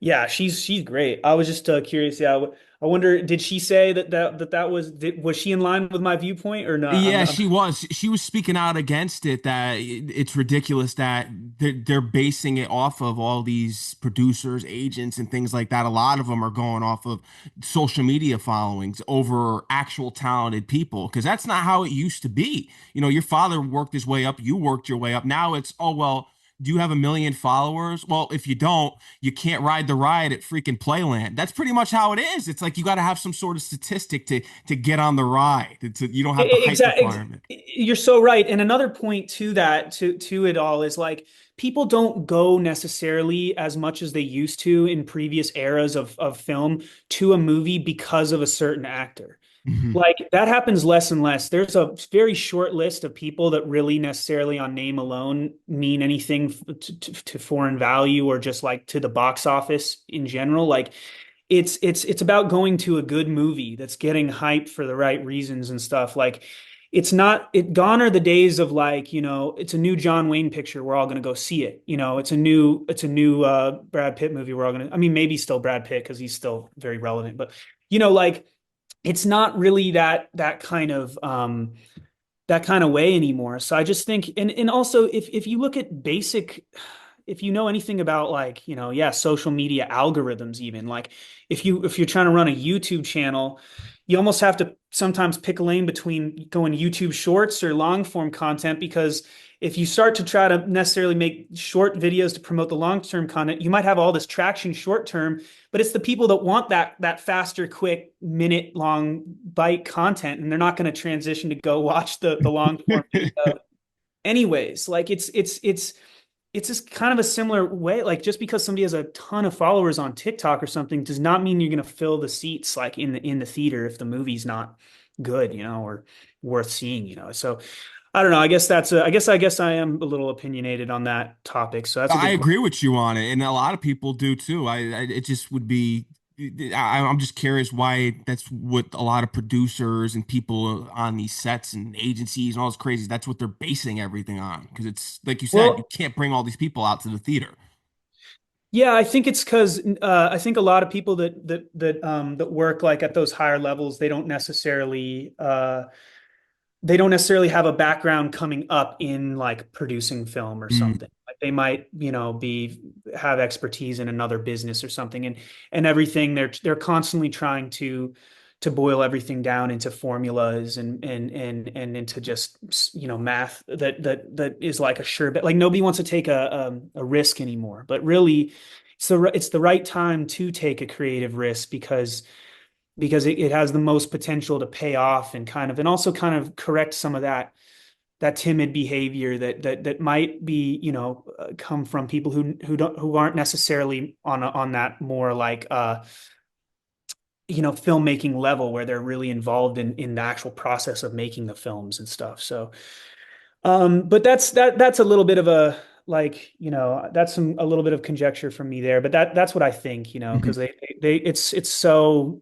it's so business minded constantly to the point where they oftentimes shoot themselves in the foot by not taking a big enough risk on something, or not like so hard to greenlight any kind of movie these days. And it's just like the gap between like the massive studio films and like the independent films is so wide now. It Like is. gone are the days of like the mid-tier budget films, like the $10 million films, the $15 million films. Like it's just like it's rough. I'm hoping that it's kind of going through a cycle and it's going to kind of correct and go back to the, because throughout film history there's always been cycles of things, and studios getting kind of cold feet on things, and then something breaks, and then things become kind of more profitable again, and so um yeah, I think we just got to all, encourage each other to take creative risks and not, yep, cast the unknown actor that has maybe a couple credits to his name, but is perfect for the part. Like you love Mhm. him, you love him, you love him. You've read him 5 times, but it's between him and then the guy that has like, a couple million followers, but he can't hardly act. Like, and then this guy is like, give him a shot, Exactly. give the unknown guy a shot. He's gonna deliver, I mean, and also yeah, like and also really a lot of film success comes from how much you put into the P&A advertising budget anyways. Like you really, that's more important to focus on than getting people with built-in social media audiences, because it doesn't translate Yeah, in and my. who knows if it's legit? People are all buying followers and things like that. It's crazy when you look at it. It's unbelievable. It's It's true. You're right. So many people like I see it all the time on social media where somebody overnight all of a sudden has like 80,000 followers, and it's like you can just tell it's like, oh man, click on the followers. It's all bots.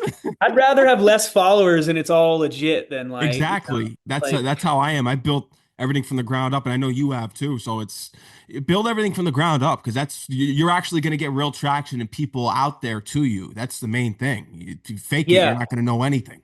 exactly, exactly. That's so true. So Yeah. true, man. Yeah. Yeah. Lakers are in effect. I want to ask you this Kobe question. Favorite Kobe moment? Yeah, my favorite Kobe moment I would be also in line with like my favorite moment with my dad watching the Lakers, and it'll probably always be my favorite championship too, was Kobe's like last in his fifth ring in the Celtics 7-game series in 2010. That was at the beginning of the summer when I was renting that room on Martha's Vineyard, and Dad came out with me for like a week to like hang out at the beginning of the summer. I ended up being there for like 3.5 months, but he came out for a week, and it was during those last games of the finals. And we had watched like game six at this bar on the island, and people were not too happy that we were there like cheering for the Lakers. I mean, the atmosphere was pretty like, and Dad went, you know what, fuck it, for game seven, like it's just you and me. Let's throw it on the TV and like make some food in here and just watch it in here. And we just watched it together, and the Lakers won that game. And it was such a special, championship against the Celtics, our rival. And that's my favorite Kobe moment. And yeah, Yeah. yeah, Rest in peace to Kobe. It's yep. another tragic loss there. It's still feels surreal. Yeah, that one is impossible to wrap my head around still for a long time. Also, this is a Mac Miller shirt. This is a Okay. swimming in circles. Um, his two kind of last albums, and that one was another one that was really surreal and hard for me to process because I always loved him, and we dropped my buddy Jared and I and Flamingo Dogs. We dropped an album the day, just coincidentally, the day he died. And he was like one of the reasons we kind of felt like, okay, we can do this, we can make some music. And I liked how many genres he experimented with and blended in, and kind of transcended so fully that like initial label of like frat rap at the time. Kids. I heard that Watching Movies was the favorite album of yours.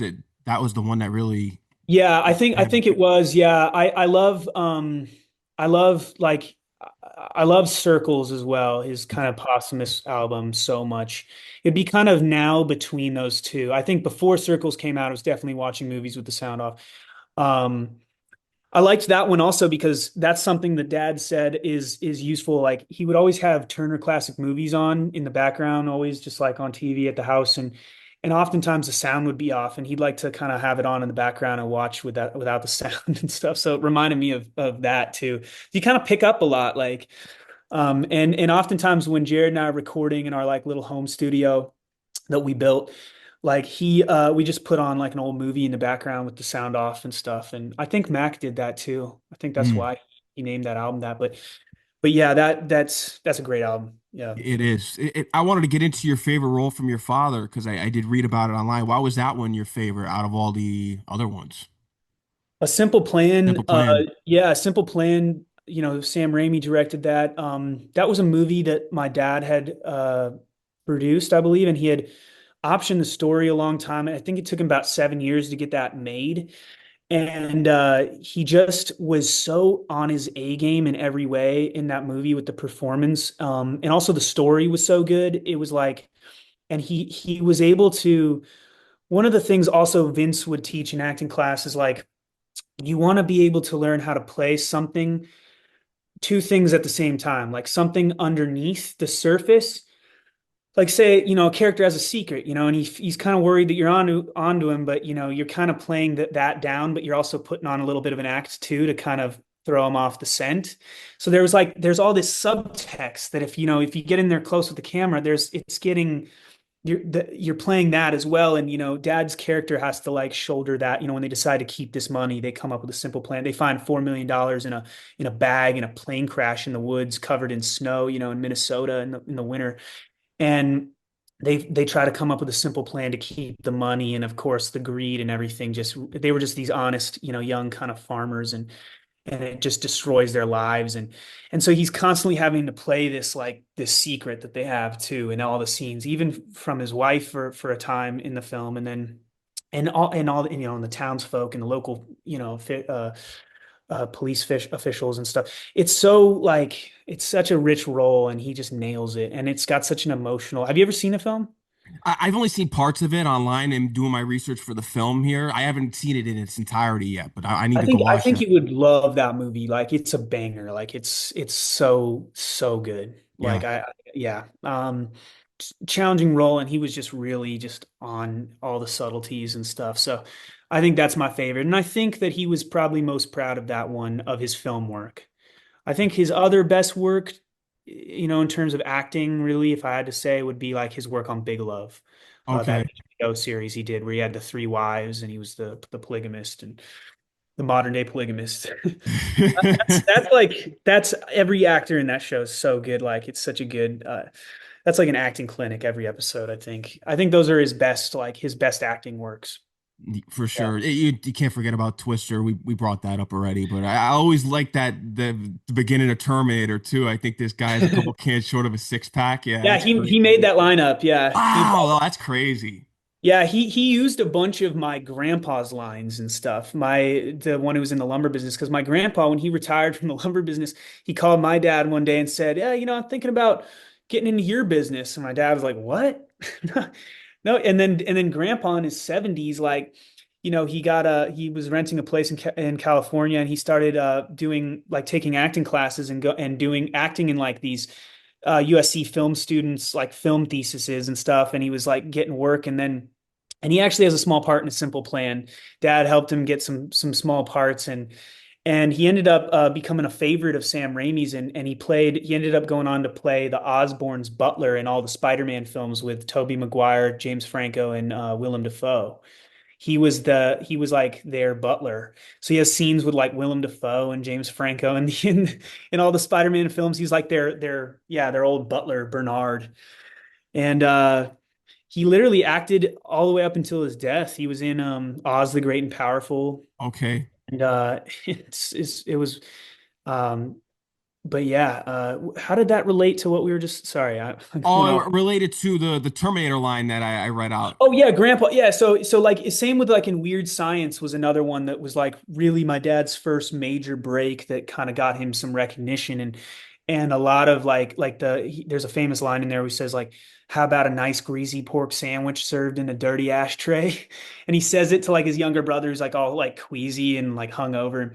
That was like something that my grandpa would do when my dad and his brother would like, show up real hungover the next morning. He just liked to fuck with them a bit, and they were young. And so he was always my grandpa just had a ton of these great expressions. And dad would just use them every chance he got. So yeah, that one, the six pack line is from him. Yeah, it is. He did a lot of work with Arnold, True Lies, Commando. He's done a lot of work with Arnold too. Yeah. Yeah, he did. He did. He really did. You're right. I'd love to meet Arnold one day. I've never met him. Wow, yeah, I'm sure you will. His son is doing well. His son is in the White Lotus. I did see that. Yeah, that was cool. Yeah. Yeah. Yeah. Man, you got some stuff on the way. You mentioned the Toads one. There was another one, Dirt. It said that it was still in progress. Is that finished or? That one, unfortunately, that pushed and has not come back. I was actually Hmm. supposed to have finished that by now. That one was supposed to go in New Mexico, actually at the end of last year, and something happened with it as the nature of, indie filmmaking. And that has not materialized yet. I was bummed. I was ready for that. I was really like prepping and getting ready for it. But I did do another one right before that in Serbia. I went to Serbia and shot a movie in Belgrade in last September, and it's like a sci-fi horror film. It's called Dragon, Dragn. It's kind of about AI drone technology gone wrong, and it's pretty intense. And I have a great role in that. I play the lead role in that, and it was and it was an international cast. So I was acting with like Javier Bardem's brother Carlos. He's been acting just as long as Javier. They kind of come from a Spanish acting family. Their grandmother was like a famous singer, and I mean they've been in the business for ages, Javier and Carlos. And it was wild learning from him. And there was like, a great young German actress in it and an Italian actress. And it was like, and some Serbian actors. And I was the only American actor in it. Oh, And that's like in the conceit of the story. It's like set in Serbia, and we're all representatives from different global offices for this company and stuff. And we think we're on this kind of like corporate retreat bonding thing that the company is flying us all out for. And we don't really realize that they're actually just testing this new like technology on us. But they don't realize that the technology starts to go haywire and starts to kind of become sentient faster than they can control it. And it starts hunting us down kind of like Predator style, kind of alien, like first movie alien style. And it's gonna be cool. I actually next week I'm gonna see the first like the first time I'm seeing the finished version. They're doing a private screening on the 30th. So I'm excited to see it. I haven't seen it yet. oh, that's gonna be great. Yeah, I'm looking forward to it. You got a lot on the way. What else, man? I think we've covered a lot here tonight. We've been sitting down for a while here now. Is there Yeah, anything sorry. else? No, gosh, I'm sorry, Max. I didn't mean to be so long-winded in so No, many. trust me. I've done these interviews before. It went by quick, and even though we talked for a while, It it's went so quick. I appreciate you just, providing such a cool environment to get to talk and thanks for like, asking great questions and really doing research. And I mean, I really appreciate it. I can see the Nardwar comparison. I mean, he's very different, like look and vibe and whatnot, but I can see like the care in the passion and stuff. It's really cool, man. Oh Thank no, you. I appreciate that. Yeah, man, I appreciate you for coming on the show. Thank you for being here, wanting to come on, and thank you to Dan as well for getting us set up. He's actually a CT native, so I was happy to hear that he's from Connecticut Yeah. originally. Yeah, Yeah, Dan is great. Shout out Dan shout out to Green. Dan Green. He's such a great manager. I love him. My other manager too, Ann, is wonderful. Shout out to Ann too. Yeah, they're great, and yeah, man, I really appreciate you reaching out to him. And anytime, let's do this again. We can do a Yeah, short episode sometime and talk hoops or talk music or promote something new. I'd love to, man. Anytime, Max. All right. yeah. Let's do it. Let's stay in touch. Then they can follow you on Instagram at this is James Paxton too. That make sure that they tap in with you on there. Do you have a Thank you. Twitter? Or an X now? Because I I was do. looking for you, I Yeah. couldn't find you on there. I think it's I haven't posted in a while. I used to post a lot, especially when Eyewitness was going on. It's called at Yo James Paxton. Yo James. Oh, okay. Yeah. Yeah. I was trying to find you because I was promoting the show. I was like, where's this? Do you have a Blue Sky too? Do you have that yet? Or I just got that I recently. don't, man. I don't. I'm still like kind of figuring out the TikTok thing as well and all that. I'm trying to. It's you got to learn all those things, especially with like trying to get the music out there and Yeah. spread that. But really, Instagram's probably my main one. I got the X and the Facebook and stuff, and then I did just start a TikTok not long ago. It's the same username as Instagram. This is James Paxton. So Yeah. Make sure you give him yeah. a follow. Yeah. Give him a follow. Hey, Stay tuned. thanks, Max. Yeah, man. I appreciate it so much. Thanks for the fantastic interview. Oh, I appreciate it, man. James, anytime. Once you're ready for like a new movie or whatever, I'll reach out or, make sure we get it promoted for you and we'll talk hoops, hip hop, whatever I'd you got, love new to. music too. Yeah, anytime, Max. I really appreciate you from the bottom of my heart, man. Thank you. Thank you. Hey And go, man, I go Knicks, appreciate go Lakers, all yeah, right? go Knicks and Lakers. Yeah, I think you're gonna make it further. I think they're gonna be in the dirt after this Pistons series. We'll see. We'll see. Pistons are kind of exciting in terms of just the young guys that are playing well, and they've been pretty, bad for a long time. So I'm sure that fan base is fired up. But I've got way more loyalties with the Knicks. So Yeah. I'm pulling. I like Brunson too. Oh, I he's just a like beast. he's an underdog. He was He an is. underdog kind of player, and now he's like at this all-star level, and he deserves it, man. I've just seen that guy's worked so hard to get to where he is. Like, Yeah, it's from Villanova, the mhm. Mavericks, and how do you feel about we can close out with this. How do you feel about the future with the Lakers now that you got Doncic? I love it. Mhm. I'm not gonna lie. I've been wearing my AD jersey a lot though because I love AD, and I'm sad, really sad to see him go. There was two players in on other teams in the league for the last like 5 6 years that I've been watching. You know, lately in kind of modern basketball that I was like, oh my God, I wish that they were on the Lakers. Like it would be amazing. And Luka was always one of them. Ja Morant is another one that I Oh, love. he's I, tough. I like yeah, he's no, like a I one-way love wrecking Jamo. ball. Yeah, he's so cool. But but yeah, but Luka was the one, and I still can't. It's just, it's like it's so surreal that he's on the Lakers. I can't believe that this worked out this way. I just, it's so shocking. I'm still not over it. But I Oh, just want the team to stay healthy, man. It's yeah. like we can't. One of these pieces goes down, and we're gonna be kind of in trouble. But I'm cautiously optimistic. Yeah, I'm surprised that you're surprised. You get all the stars. The Knicks, it's like they have to basically use them at gunpoint to get stars to come to the Knicks. I mean, I Well, read a well, rumor about Giannis today that he might want to go play for the Nets. Who wants to play for? We saw what happened with KD and Kyrie. Why does everyone? Why doesn't? That's the main thing with me. Why doesn't anyone want to go play for the Knicks? It's like they have a great team. Their chemistry's a they're little off. the biggest market in basketball. No, I'm only surprised in terms of because of Luca specifically is like he's the kind of player that's so exciting and so dear to a franchise that you can't. It's like if the Lakers had traded Kobe, and I know there was, times in which, there was some rocky ground with whether he was going to stay or not. But the only reason I'm not surprised that the Lakers got him because yeah, everybody wants to come to the Lakers. Like I was way less surprised when LeBron came to the Lakers than when, Luca just suddenly overnight was a Laker. Like it's just like how do you trade a franchise player in his prime? Like it's like if Steph like got traded or something. Like the only player that I can really like when Dame left like Portland finally and went to the Bucks, I was a little bummed even though I couldn't blame him for wanting to like win and be on a better team. It was like the last guy that I can really think of, like is Steph Curry, who's like really been with that team and been Hmm. the face of their team for so long, like for his whole career. Like Yeah. you don't, Kobe was with the Lakers his whole career. You don't see that very often anymore. So it's like I definitely value that. And I thought that the Mavericks had that in Luca. I mean, how do I just don't get it. I mean, same with like if like Jokic went somewhere. Yeah, if he left the Nuggets. Yeah, like I don't know, but you're right. I mean, I'm not surprised in terms of that the Lakers got a good player because yeah, we're spoiled as fuck. You, you always do. But hey, I Yeah. hate the Celtics. I hope if the Knicks don't make it fast, I want to see the Lakers win it. That's how I look at it. Hey, thanks, man. Yeah, I appreciate it, dude. I would be great to see like a Knicks Lakers finals. Yeah. I know it's probably looking like Thunder and Cavs time or something, but we'll see.